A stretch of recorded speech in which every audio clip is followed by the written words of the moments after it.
Assalamualaikum warahmatullahi wabarakatuh. Perkenalkan, nama saya Aurelia Yunus.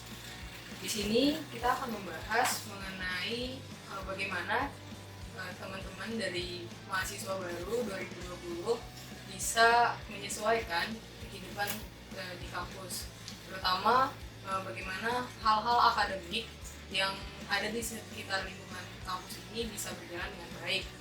Nah, untuk itu teman-teman perlu pelajari dan perlu perhatikan, salah satunya halnya adalah pengisian KRS.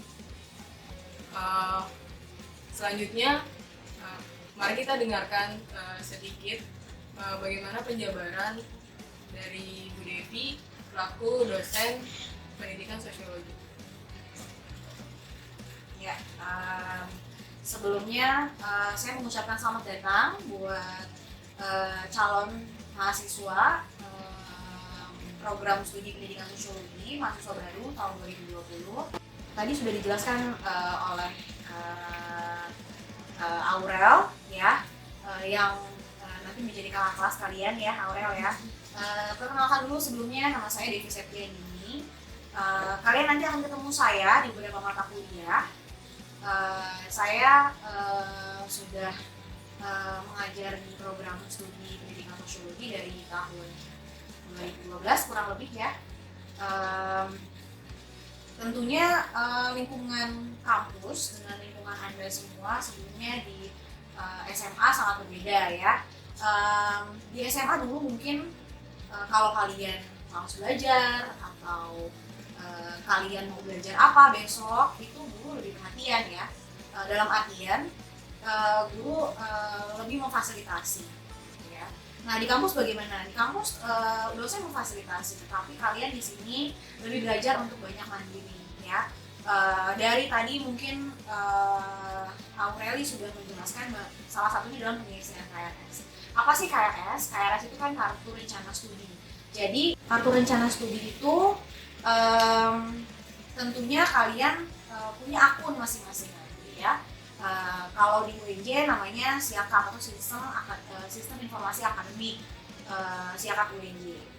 Nah, seperti SIAKAP di kampus-kampus lain, itu punya password dan username ya.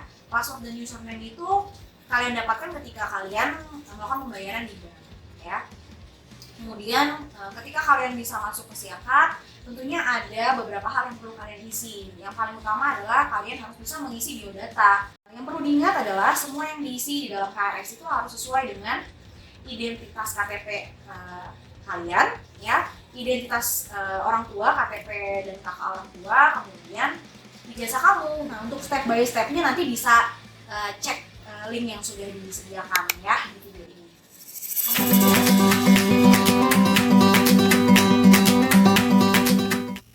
Hai Maba Pensol, selamat datang di Kampus Pergerakan Intelektual Universitas Negeri Jakarta. Sebelum memulai perkuliahan, mahasiswa harus mengisi KRS atau Kartu Rencana Studi terlebih dahulu. Gimana sih cara pengisiannya? Disimak ya tutorial pengisian KRS berikut ini. Langkah pertama yang harus kamu lakukan adalah kunjungi website SIAKAT UNJ, yaitu siakat.unj.ac.id. Disarankan memakai Google Chrome ya. Lalu, login pada halaman SIAKAT menggunakan username dan password yang telah diberikan oleh pihak kampus pada saat proses administrasi. Seperti ini contohnya.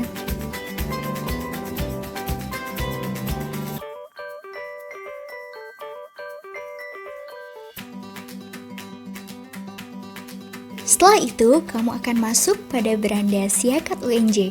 Klik opsi akademik, lalu pilih opsi pengisian KRS. Kemudian, kamu akan masuk pada halaman pengisian kartu rencana studi. Lalu, klik tambah KRS. Lalu, masukkan kode seksi mata kuliah yang sudah diberikan oleh kakak advokasi di bar pencarian seperti ini.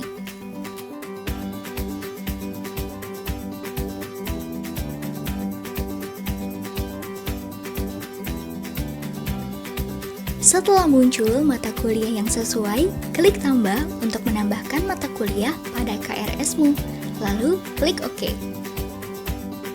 Setelah mata kuliah tertambah, klik kembali ke KRS untuk menambahkan mata kuliah lain, dan pastikan mata kuliah sudah masuk pada KRS-mu. Lakukan hal yang sama untuk mata kuliah yang lain. Setelah semua input selesai, klik cetak KRS. Langkah terakhir adalah unduh KRS yang berupa file PDF, dan pengisian KRS pun telah selesai. Selamat mengikuti perkuliahan. Mari belajar, berproses, dan berkarya di Universitas Negeri Jakarta.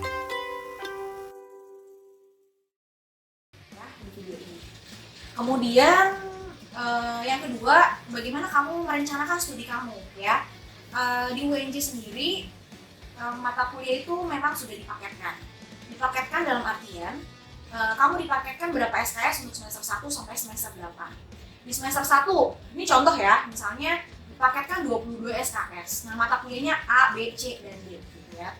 Itu nanti kalian akan diinformasikan oleh admin program studi. Ya, dalam hal ini untuk perkenalan admin prodi pendidikan sosiologi itu ada namanya Bu Kartika Yuniarti. Nah, atau biasa dipanggil Bu Tika ya. Nah, kamu bisa menghubungin beliau yang ada di lantai 3 ya, gedung K, ruang 311A ya. Semester berikutnya, semester 2 sampai semester 8 tetap nanti dikasih mata kuliah apa yang bisa diambil, dan untuk full SKS itu berapa nanti akan diinformasikan lewat admin prodi. Biasa nanti disebar oleh BEM ya. Nah, jadi kamu juga harus mesti aktif-aktif untuk mencari informasi ya. Sekali lagi, kalau di kampus itu semua sistemnya sudah andragogi ya. Andragogi itu apa? Pembelajaran mandiri ya. Jadi kamu harus mencari informasi sendiri karena itu tidak diberikan secara instan gitu ya, seperti di SMA. Tapi semua harus proaktif, kamu mencari informasi sendiri.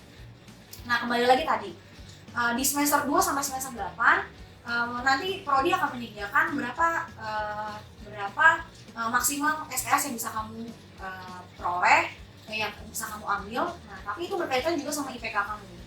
Jadi kalau IPK nanti ada ketentuan akademik ya, yang nanti mungkin bisa dicantumkan di video ini ya. Misalnya 2,75 itu bisa dapat SKS berapa. Kalau 3,5 ke atas itu bisa ambil full misalnya, tapi kalau 3 di bawah 3 kamu nggak bisa dapat full gitu ya.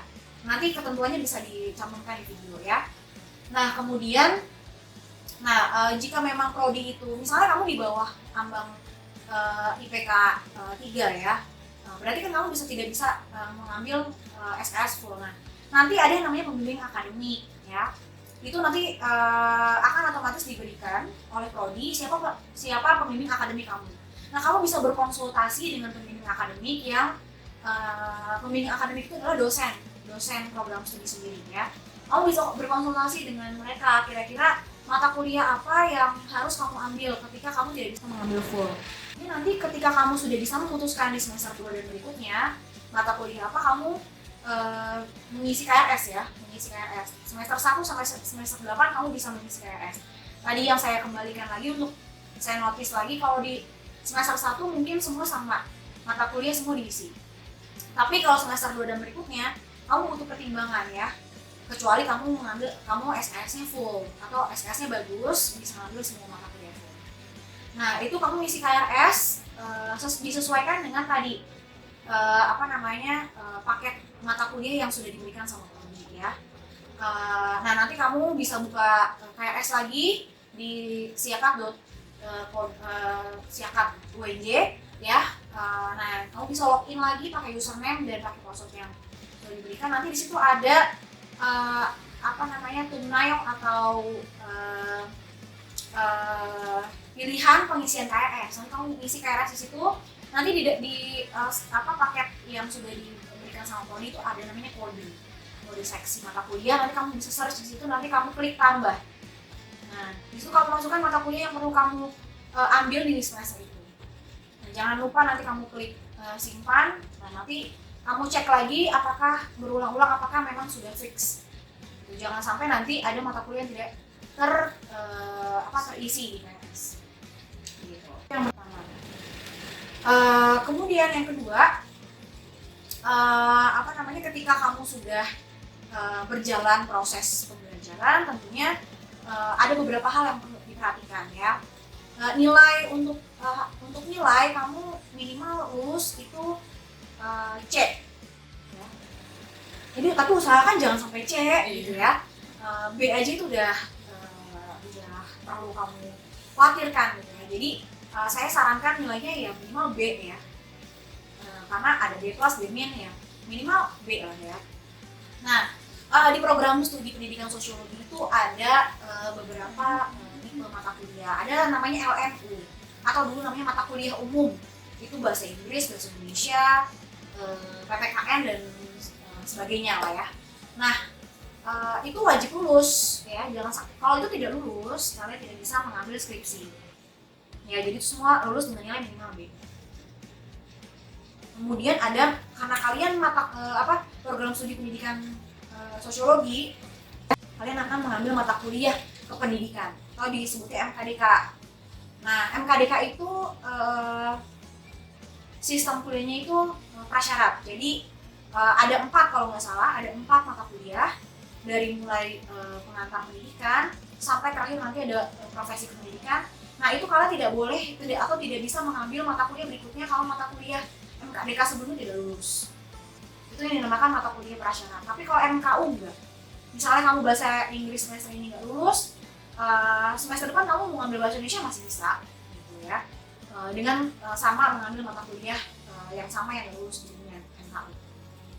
Gitu. Dan ada mata kuliah prodi, kekhasan prodi. Nah, mata kuliah kekhasan prodi itu tidak boleh dapat nilai C, boleh dapat C, tapi kalau kurikulum sebelumnya C minimal 3 atau maksimal 3. Lebih dari 3 nggak boleh, harus mengulang atau nggak boleh ikut skripsi. Ya. Kemudian untuk mendapatkan atau bisa skripsi kamu harus 154 SKS ya. Harus mencapai 154 SKS. Nah, memang banyak dari kalian mungkin mengambil program studi pendidikan sosiologi belum tahu ya kalau di dalamnya itu nanti perlu ada praktek-praktek mengajar ya. Saya sendiri mengajar beberapa mata kuliah kependidikan ya, dari mulai evaluasi perencanaan, evaluasi, strategi pembelajaran, media, kemudian sampai peer teaching. Nanti ada praktek peer teaching. Peer teaching itu kalian mengajar masih di depan teman-teman. Nah, kemudian nanti ada micro teaching, kemudian ada PKM namanya, praktek keterampilan mengajar di semester 7, di mana kalian harus magang selama 9 minggu di sekolah dan bobotnya 2 SKS. Nah, jadi itulah gambaran kuliah di program studi pendidikan sosiologi, di mana nggak hanya kuliah tapi ada praktek mengajar, observasi lapangan itu nanti ada beberapa mata kuliah, riset-riset kecil, kemudian nanti ada yang namanya PPS, pelatihan penelitian sosial. Nanti kita akan meneliti di desa atau di suatu wilayah di luar Jakarta kurang lebih selama 10 hari. Kita first hand, kita mengenal kehidupan masyarakat gitu ya. Seperti misalnya tahun lalu kita di kaki Gunung Merbabu dan Merapi gitu ya, di daerah Boyolali gitu ya. Itu yang perlu kalian perhatikan ya dalam iklim pembelajaran di pendidikan sosiologi. Oke, makasih banyak Ibu Devi, ini udah jabarin segalanya tentang gimana sih kita harus menyesuaikan diri di dalam kehidupan kampus. Nah Bu, teman-teman kita ini juga udah dapat NIM dan juga password Siakat. Nah, mungkin bisa Ibu jelasin juga nih, setelah kita masuk, kita harus ngubah passwordnya itu penting nggak sih Bu? Untuk ngubah password, karena beberapa kejadian itu belakangan ada yang sampai diubah sendiri gitu sama temennya, ada aja yang jahil karena dia tahu passwordnya dan kehapus KRS-nya, jadi kurang beberapa SKS kayak gitu. Ya, tentunya kalau update data harus dilakukan ya, tentunya salah satunya juga password. Jadi kalau misalnya passwordnya sudah diberikan dari bank, ya tentunya harus dirubah demi keamanan ya. Apalagi kalau sampai kamu kan naruh slipnya sembarangan, terus teman-temannya tahu. Nah, itu perlu juga diperhatikan. Yaitu sebenarnya adalah hal standar yang dilakukan ya untuk keamanan. Oke, saya rasa cukup ya Bu talk show kita pada hari ini. Kita udah kasih tahu ke teman-teman semua gimana saran-saran untuk menghindari apa-apa yang memang akan terjadi dan sering terjadi permasalahannya di dalam kehidupan kampus. Semoga teman-teman semua bisa mengambil pelajarannya dan memperhatikan apa-apa yang tadi sudah dijabarkan oleh Bu Devi, dan semoga bermanfaat untuk teman-teman semua menjalani kehidupan kampus. Sekali lagi selamat datang untuk teman-teman mahasiswa baru di tahun 2020. Sekian dari saya dan Bu Devi. Wassalamualaikum warahmatullahi wabarakatuh.